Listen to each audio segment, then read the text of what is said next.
apa loh di lagu. Hits banget ya dance ini, Aserehe. Aserehe, terus lagu-lagu yang hits tuh. Banyak. Dance-nya banyak deh. Banyak chicken dance masuk. Gangnam Style. Gangnam Style. Asengehe. Aserehe. Ya, karena hari ini kita... Tanggal 28 bentar lagi Sumpah Pemuda. Betul, kita sebagai pemuda dan pemudi Indonesia harus berbangga mempunyai Indonesia. Bahasa Indonesia. Iya, dan sebetulnya Sumpah Pemuda ini sebetulnya membangkitkan lagi rasa bangga kesatuan Indonesia, kita untuk Indonesia. Jadi selalu mengingat sumpah itu kan, berbahasa satu bahasa Indonesia, berbahasa satu bahasa Indonesia, bertumpah darah satu tanah air Indonesia. Oke. Ngomong soal Sumpah Pemuda ini sebentar lagi kita mau merayakannya. Kira-kira ada Esti sendiri ada berita terbaru sih pastinya soal yang terkini yaitu bela negara, upaya gerakan bela negara yang mulai katanya akan digodok sama pemerintah. Jadi ada wamil nih di Indonesia, kan selama ini kita nggak ada ya wajib militer ya. Banyak cara bisa dilakukan, misalnya nih kalau di lingkungan masyarakat kita bisa saling tolong menolong, meningkatkan kegiatan gotong royong nih yang dulu sering banget dicanangkan kan. Iya. Dan juga menghargai adanya perbedaan, selalu rukun dan damai dan tentram sama masyarakat. Itu aja dulu yang ditingkatkan. Kalau nggak mulailah di lingkungan keluarga. Iya. Ya? Bisa dengan saling mengingatkan sama anggota keluarga apabila ada yang akan berbuat kejahatan, berusaha untuk mencintai produk-produk dalam negeri. Dan menjaga nama baik keluarga, menjadi orang yang sadar hukum. Nah, kalau buat negara kita bisa mematuhi aturan hukum, bayar pajak tepat waktu, selektif sama budaya asing yang masuk ke Indonesia. Iya. Paling gampang deh kalau misalnya kita suka aduh macet nih, aduh ini nih, apa-apa nyalain pemerintah, ya udahlah sadar diri lah, kita sudah mentaati nggak peraturan yang ada. Iya, makanya saya suka sekali dengan sebuah moto, kalau nggak salah ini Bapak Presiden Soekarno dulu yang pernah mengikrarkan gitu. Jangan pernah tanyakan kepada pemerintah atau negara apa yang sudah negara lakukan. Tapi tanyakanlah kepada diri Anda sendiri apa yang sudah Anda lakukan untuk negara ini. Wah, keren banget. Nah, ini saya kembali lagi soal wacana wajib militer. Biasanya negara yang rawan terlibat dalam pertempuran itu memungkinkan negara tersebut ada sistem wamilnya ya. Korea Selatan, Korea Utara, Suriname, Israel itu punya wamil wajib militer. Kabarnya di Indonesia itu masih kabar belum tentu pasti juga akan diadakan undang-undang wajib militer. Aduh, gue batuk. Undang-undang wajib militer ini dianggap penting karena sekarang kita sedang ada di tengah kerawanan konflik akibat berbagai macam perbedaan. Biasanya yang sudah ikut wamil akan ditempatkan sebagai tentara cadangan dan harus siap kapan saja negara butuh untuk diterjunkan ke pertempuran. Nantinya undang-undang wajib militer ini akan masuk undang-undang ketahanan negara. Nah, kita tunggu saja kelanjutan dari wamil ini. Sudah perlu atau belum? Kalau tetap bisa damai gitu antar semua orang. Enak banget, semuanya harus saling bantu. Kalau ngeliat, aku sering nonton kayak History Channel gitu-gitu. Kalau yang lagi yang peperangan dan lain-lain, bahkan Perang Dunia I, Perang Dunia II, itu target utamanya adalah bukan tentara kok, warga sipil. Warga sipil. Mereka meluncurkan bom dan lain-lain ke warga sipil. Yang tidak bersalah. Iya, Hiroshima Nagasaki yang di World War II juga kayak gitu. Di World War I juga seperti itu. Makanya nih, saya nggak ngerti sih kalau wajib militer itu wajib atau tidak. Nah, kita juga udah tanyakan nih sama pemuda-pemuda dan orang tua ditanya apa pendapat mereka soal wajib militer. Coba kita tanya.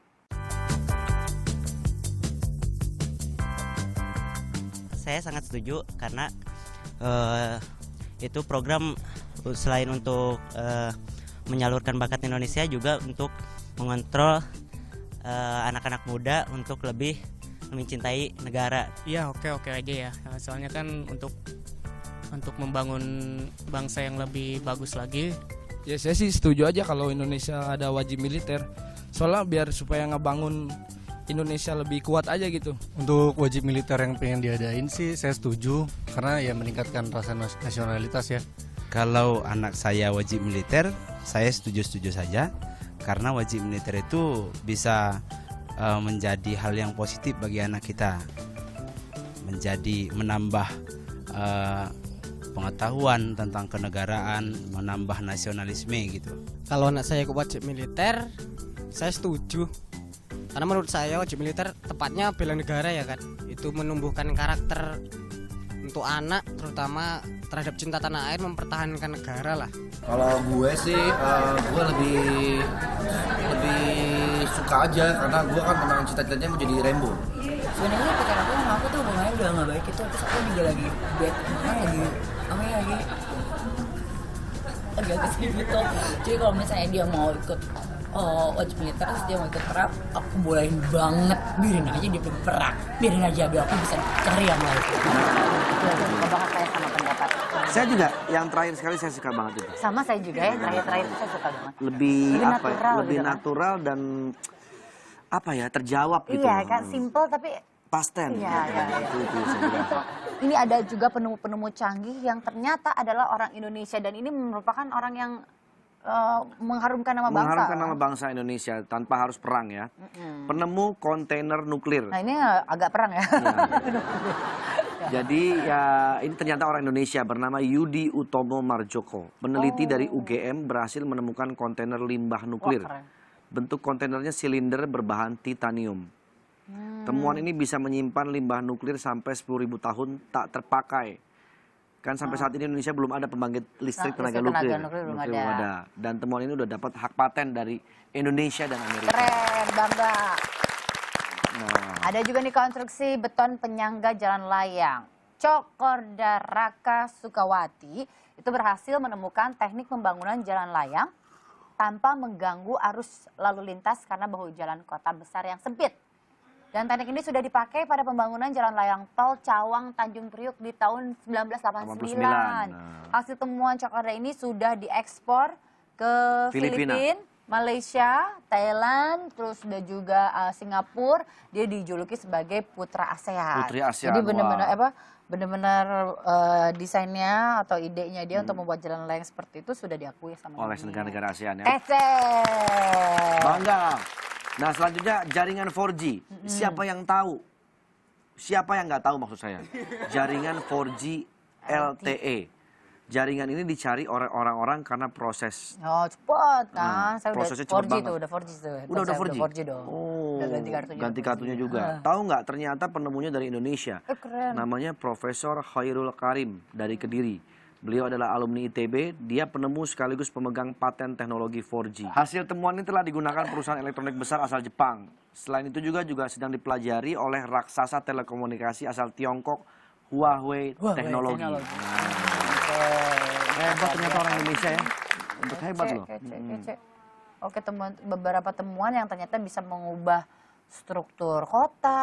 Iya. Dan juga akses. 4G itu sendiri dari setelah Indonesia. dipakai sudah works belum? Lebih cepat pastinya. Lebih cepat jadinya. Sama lebih cepat habis ya kota. Kota lebih cepat habis ya karena Tapi kecepatan. kan cepet banget. Oke, itu penemuan tentang 4G. Seperti yang diketahui, pasti udah tahu ya kalau Indonesia itu pernah bikin pesawat terbang kan? Oh ya, zaman Pak Habibie dulu Pak ya. Habibie, presiden Ya, ketiga kita, benar. Presiden B.J. Habibie, yang ternyata terbangnya 20 kali kecepatan suara, merancang pesawat terbang tersebut. Nah, setelah mengembangkan pesawatnya di Hamburg, Jerman, Pak Habibie langsung pulang ke tanah air dan mulai bikin pesawat N250 yang dikerjakan hanya 20 orang. 20 orang doang. 20 orang doang. Pesawat dengan berpenumpang 50 orang ini terbang perdana itu tahun 95 ya? 1995. Aduh, pada Nah, kata Pak B.J. Habibie tidak cuma kuasai iptek, pemuda juga harus menguasai IMTAQ atau IMTEK. Nah, banyak pemuda Indonesia sekarang yang mengharumkan nama bangsa. kuat di iptek ya. Iya. Tapi harus juga inteknya juga. IMTEK-nya juga. Iman dan takwa. Betul.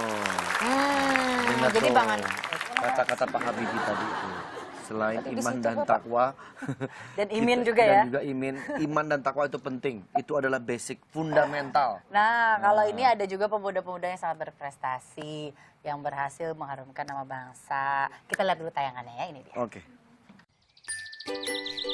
Teknologi menyentuh seluruh aspek kehidupan kita saat ini. Membantu kehidupan kita sehari-hari, mempermudah komunikasi, menjadi sarana hiburan untuk kita dan juga anak-anak kita. Tapi tahukah Anda, 95 dari 100 pelajar SD di Indonesia pernah mengakses konten pornografi. Pada tahun 2013, terdapat 4,3 juta situs porno dengan pertumbuhan yang pesat setiap harinya. Dari mana mereka mengakses akun tersebut?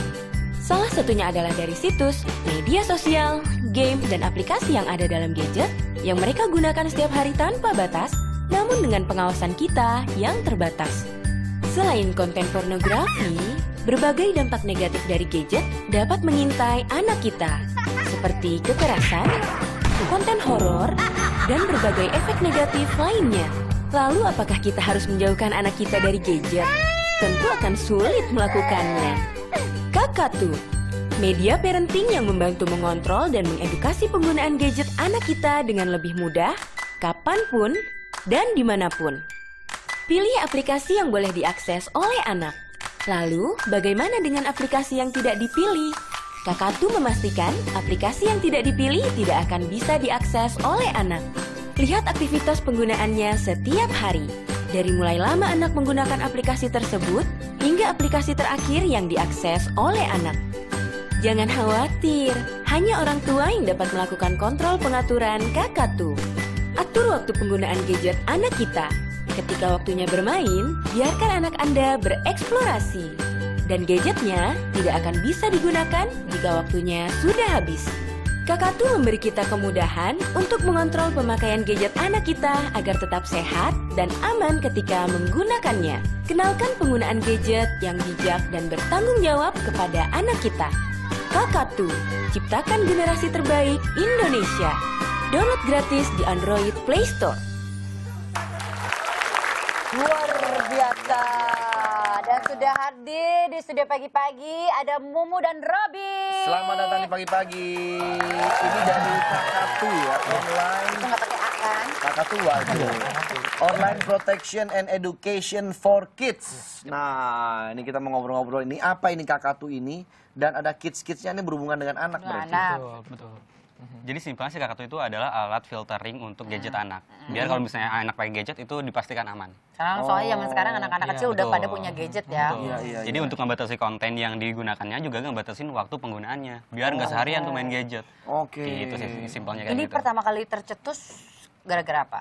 Dulunya Robby yang Kenapa, Rob? Ya, jadi memang sebetulnya panjang sekali ya ngelihat sejarahnya ke belakang itu. Tidak hanya satu kali kejadian tapi juga berulang kali itu ngelihat di kereta anak terus main game sepanjang jalan. Kemudian ada juga cerita teman yang khawatir di era digital ini udah mau punya anak tapi sekarang ngelihat anak-anak tuh pada main gadget. Jadi kayak gini nih.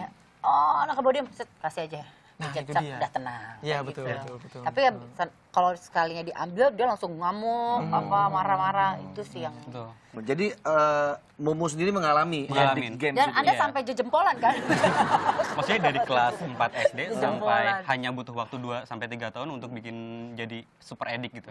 Sampai akhirnya bisa main game sampai 30 jam nonstop gitu. Oh my God. Coba kita pengen tahu gimana cara penggunaannya. Jadi pertama download dulu aplikasi si Kakatu tersebut di gadget manapun untuk Di mulai Android Play Store, baru ada di Android Play Store, mudah-mudahan di iOS sudah mulai ada ya.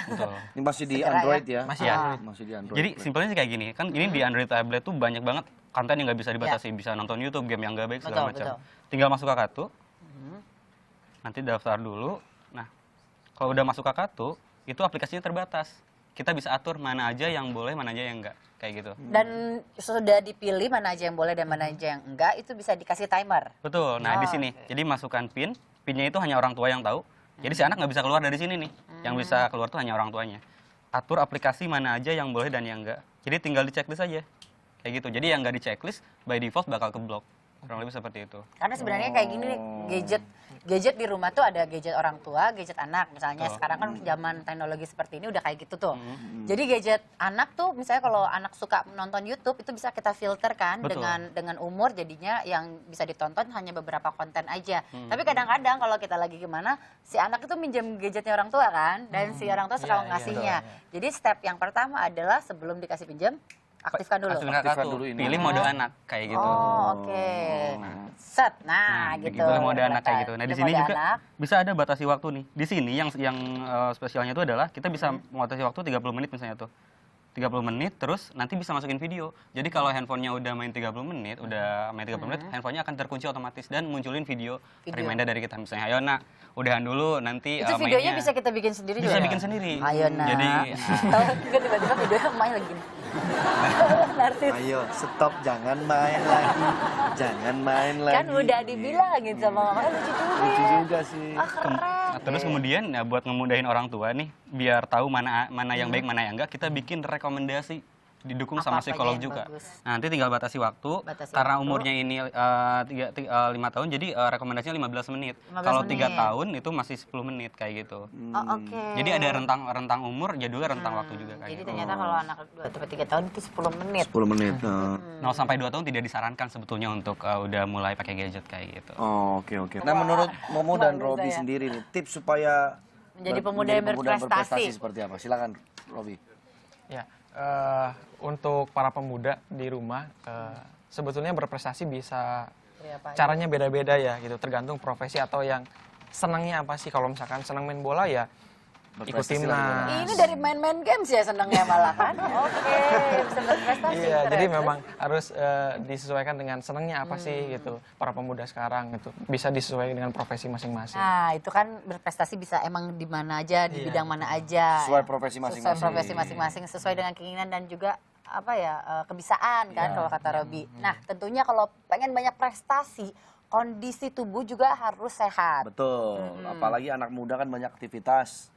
Asupan makanan dan minuman yang sehat serta mengandung protein juga bagus. Buat kamu. Nah, tapi kalau ngomongin soal, coba lihat di aplikasi ya. Ya, Bang Andre, Oi. jangan lupa nih minum bir dan dulu. Oh, Oke. Biar sehat. Terima kasih Pak Ce. Thank you ya Pak Ce. Pak Ce ini Pinter banget Pak Ce selalu ini kalau datang-datang bawa kayak gini. dia selalu tepat banget dengan kita ngomong apa langsung masuk, dia hebat nih. Pas banget. Ya udah deh sahabat pagi, abis ini kita ada bintang tamu lainnya. Buat Robin sama Mumu, terima kasih ya. Sukses selalu buat udah kartunya. buat inspirasi buat kita juga, buat sahabat-sahabat di rumah juga. Betul sekali. Ya. Nanti kita lanjut lagi, jangan kemana-mana, tetap di pagi-pagi. Semangat!